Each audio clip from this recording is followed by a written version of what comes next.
How does asbestos cause mesothelioma? What are the risk factors for mesothelioma?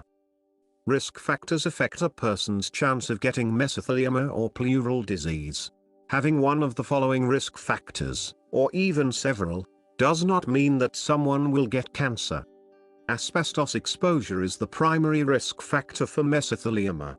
It accounts for up to 80% of all cases. Living with someone who works with asbestos may also increase an individual's risk for developing mesothelioma because asbestos particles can travel on skin and clothing.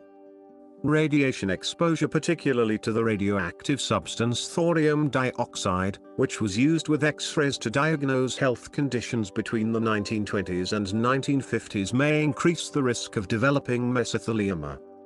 A family history of mesothelioma may increase an individual's risk of developing cancer. Where does asbestos exposure occur?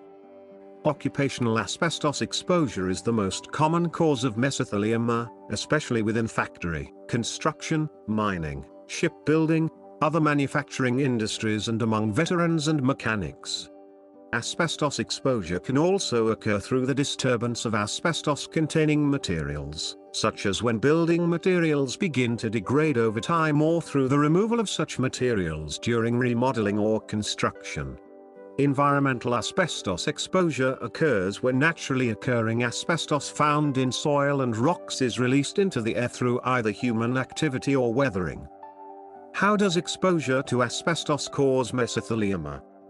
Mesothelioma can take anywhere between 15 to 50 years to develop after exposure to asbestos. The pleural, peritoneal and pericardial lining, mesothelium, is a protective covering for internal organs.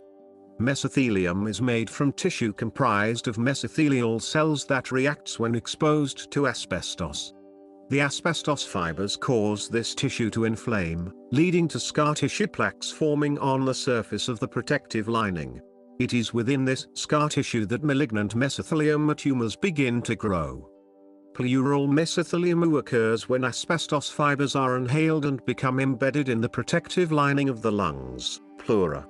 Over time, asbestos fibers cause inflammation and scarring within the lining that can lead to the progression of the disease. When asbestos fibers are ingested, they can develop into peritoneal mesothelioma, which forms within the abdominal lining, peritoneal lining. An extremely rare form of the disease is pericardial mesothelioma, which develops in the membrane surrounding the heart, pericardium. Research suggests that pericardial mesothelioma forms when asbestos fibers travel through the bloodstream, where they then become embedded in the pericardial membrane. Contact mesotheliomorsa.net today.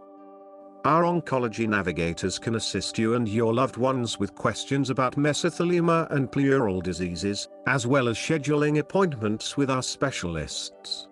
Contact us today to find out more about diagnosis and treatment options. Link mesotheliomorsa.net under the video.